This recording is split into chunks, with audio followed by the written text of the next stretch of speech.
Each directed to acknowledge her presence, please. Bob Lilac here, Lindy Reynolds, Steve Lawrence, Jim Beers. Yes. Walt Lashewski, present. We have a quorum. I'll call the meeting to order.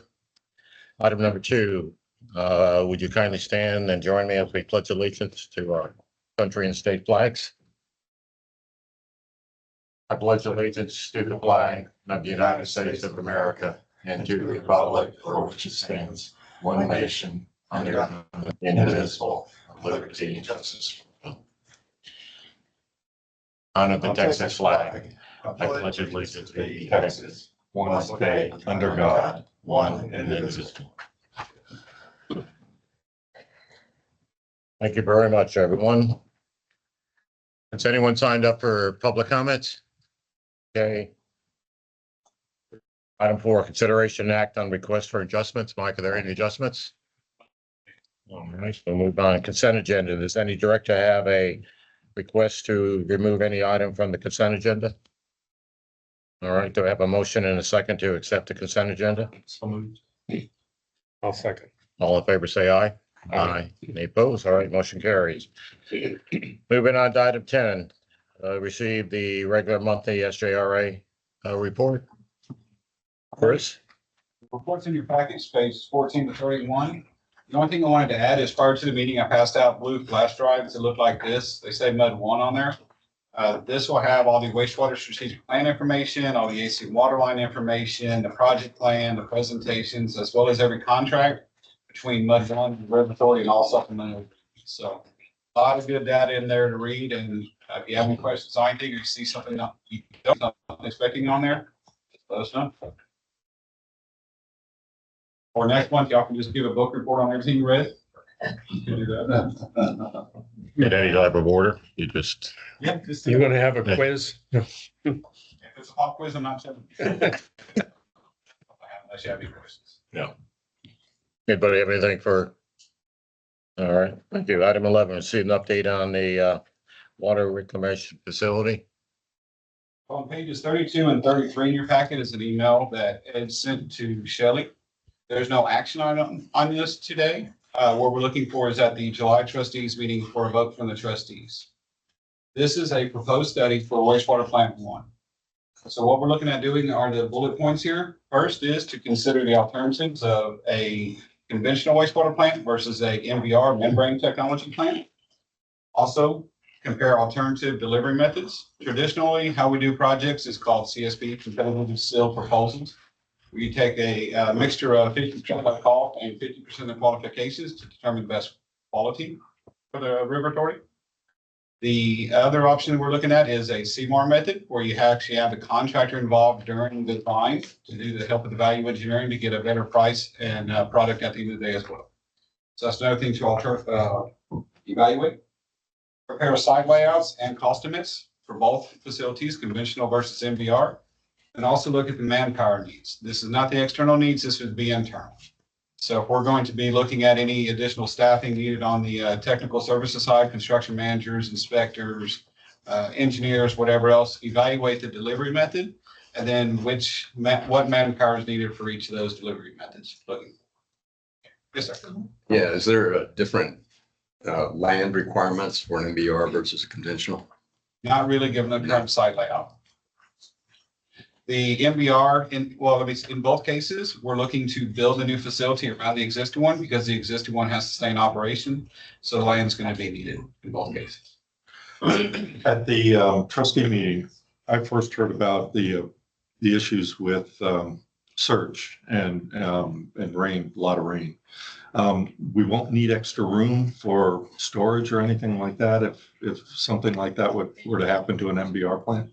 So with MBR, it does come with the proposed site layout has a peak flow storage. I call it a ground storage tank. Basically, it's a big tank that holds, I think it was up to 2 million gallons. I think there was 2, 1.5. Yeah. So about 3 million gallons a day through 2 tanks of that peak flow storage surge.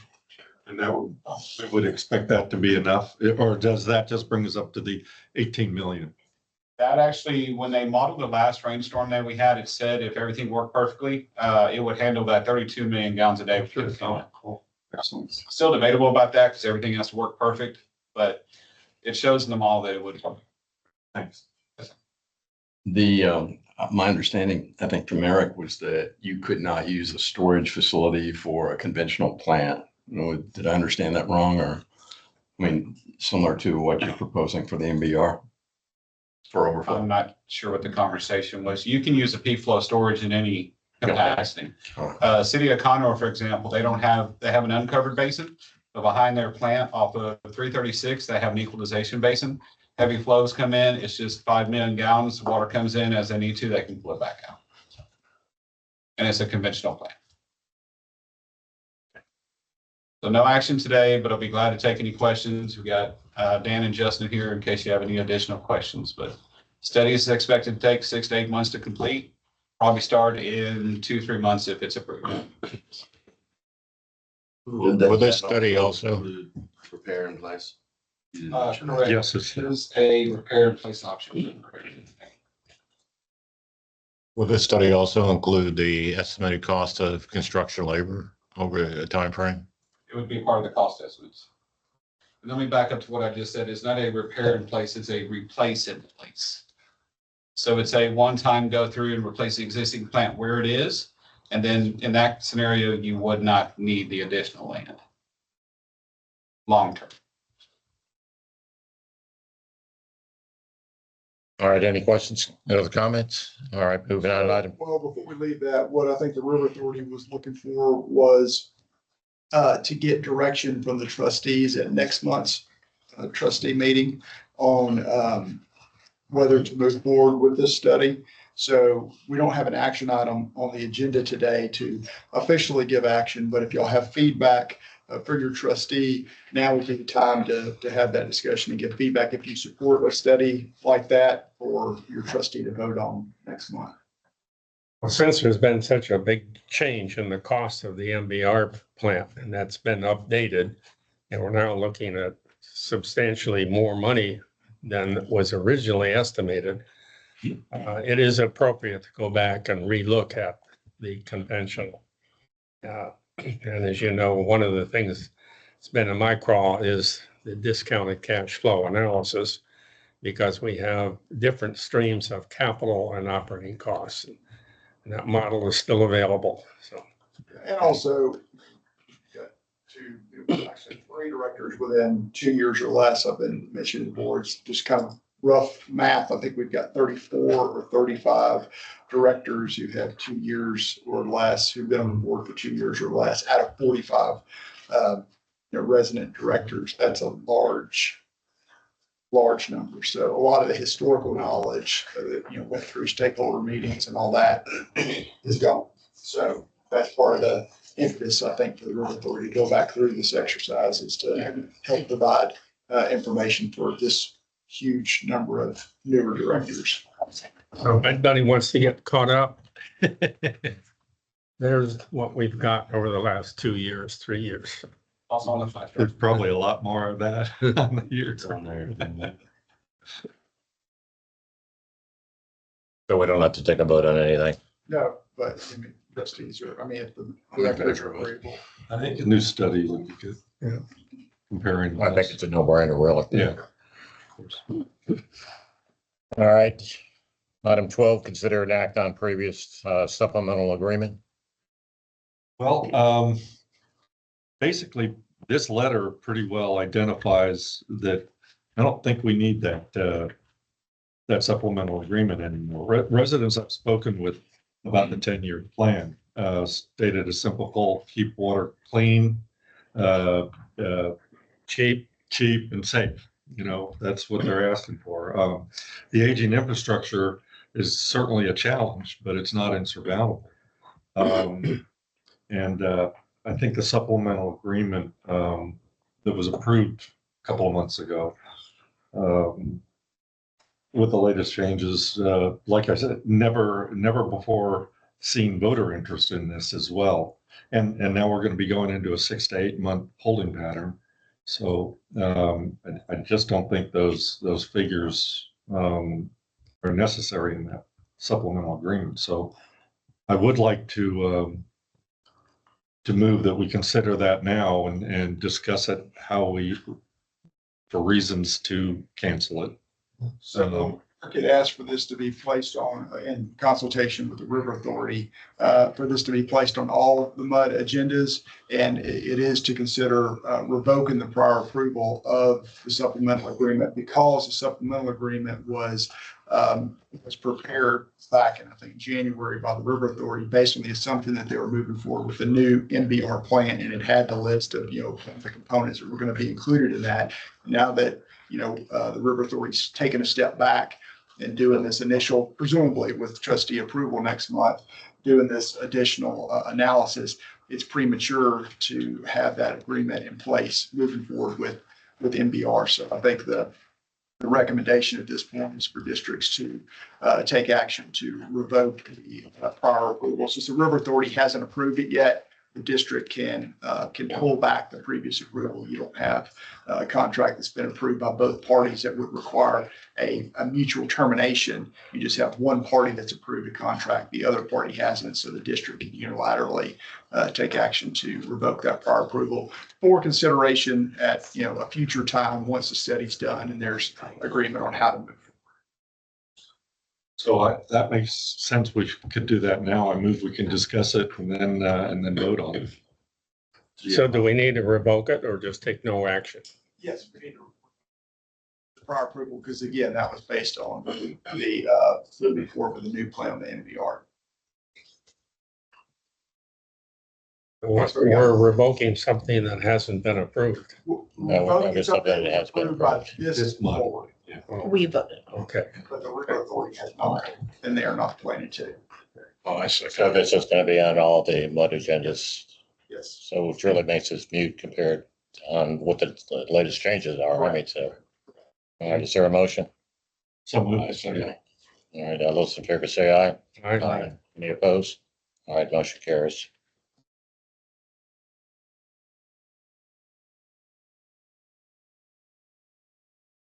All right, receive and discuss the draft SJRA budget, vision budget. So the budget was presented last month. It's changed this month. We're just coming back to see if you have any questions on the budget. Reminder, it's a 2% reduction, a 5-cent reduction on the water rate, and wastewater rate stays the same. GRP rate goes from, I think, $3.20 to $2.97. So 2 reductions, 1 stable. But if you have any questions on anything you've seen or heard, Haley and I are here to help. Yeah, can we vote on it next month? Is that what it is? The MUD vote next month, trustees' official vote is in August. Okay, and if we have any comments or questions directed towards Eric, and then, yeah, okay. We don't have to take any action on this one. All right, item 14, receive the update on the SJR led Spring Creek detention study. I don't have any updates today. I don't know if you have anything you want to add, but. What came in this week was kind of, at the last meeting that we had was the consultant was going to shore up and finish a impact study, basically to identify the drainage study that they had created, how much improvement to or removal of improved structures out of the floodplain or out of harm from the particular storm event, which was Harvey, and which ones would be improved. So they've done that, and my understanding is they'll be setting up a meeting with the stakeholders to go through that. Okay. Any comments? Any questions? All right, thank you. 15, receive attorney's report. Nothing under item 15 today. All right, item 16, discuss the update on One Water Task Force. And we had another meeting this week, actually yesterday, to talk about some potential projects that One Water might want to look at. And so we're kind of developing a plan to go forward. One of the projects, which actually MUD One is not a stakeholder in, is the Bear Panther drainage project, retention project. But that project may be one that One Water might be able to assist in gathering up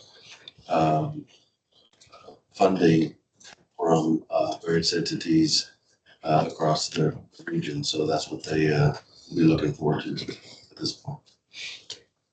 We did talk about a regional flood program also, and found out that Senator Bettencourt has introduced a bill. I think that's, she said. Last session, it was late in the session, didn't go anywhere, I think, just because of the timing of it. But my understanding, from what was reported to us was that, essentially it suggested creating a regional, flood control district or flood planning, group that would be multi-county, organization. In lieu of, I think it was in lieu of Harris County Flood Control. To make it more regional. So, Don't know if it'll go anywhere. Don't know if he'll refile something, next session, but I will tell. all right, thank you, Eric. Item 17, receive and act on general manager's report. All right, just wanted to update you that we did host a couple, new director orientations, one on the 5th and one on the 10th. Thought those went very well. A lot of good information to get, just, it's foundational, if you will, the information just to get new directors up to speed on who we are, what we do, those types of things. Coming out of it, I identified, I believe, the need to build what I'm going to call a workshop series. So what I'd like to do is start building content, some of which we already have, depending on the subject matter, but a kind of a workshop series for all directors, not just new directors. As time goes on, probably build a library for different topics, where we could invite folks to come in and, tackle a particular subject matter and move on to the next one from time to time. So I'm asking, we're going to be kind of identifying topics that could be developed. If you have any ideas or thoughts on topics that you might want to dig into a little bit more, let me know, and we'll build some subject matter. Wanted to point you out in the back of your packet, we've got a few articles, some things going on in the area, City of Conroe, PFAS, things like that. We also received several thank yous from customers. I always like to point those out because we don't take those lightly. And we really appreciate when folks are appreciative of the efforts we do to provide service to the community. So appreciate that. John's not here, but I can give you an update on the comms communications report. We met last week, the PEC met last week and went through quite a bit of information that Holloway, the PR consultant, has been developing. And specifically, we're going to be building a advisory council or advisory committee that'll be made up of really a wide range of folks from the community, not necessarily just all board members, but it'll be folks from the community, really to gauge their understanding, their interests in how we go forward with infrastructure renewal, in particular, all of the aging infrastructure, not focused on one particular project or anything like that. So we'll be building that and should be up and running hopefully here soon. What I've talked about in that meeting was that probably, I believe it's in August, we'll probably have the consultant come to all the MUD meetings and kind of explain the process and explain an update of what's going on, what's been going on. So more to come, but it looks like they're making pretty good progress. So I think your weekly emails that go out are very helpful to the community. I think it really big improvement, really is big improvement. Anything else for Eric? All right, thank you. Trustees report, it's in your packet, but attended the meeting. There's new trustees. There was an election of officers. 4 of them, 3 of them stayed. Bob Lux is president, Ron Wilson, vice president. Paul Martin, assistant secretary, and Neil Gaynor was appointed secretary treasurer. Arthur Bredehoff gave a presentation on Region H, and the role that, we play in the 60, I think there's 60 regions, he said there was, and, anyway, you can read about that, and it's on Google Drive, and you can read about, how that whole process works. And then, there was a good update on the public education, which Eric just went through, so you can read everything on that, but it was a good meeting. Any questions? All right, moving on to item, 19, recess into closed session. We have no need to do We that. do need to go to close. Item 20, reconvene. We do need to go to closed session. We do. Okay, Okay. all right, then, we will, recess in a closed section in accordance with section 551071 of Texas Government Code. And, as soon as we get through, we'll reconvene in public session.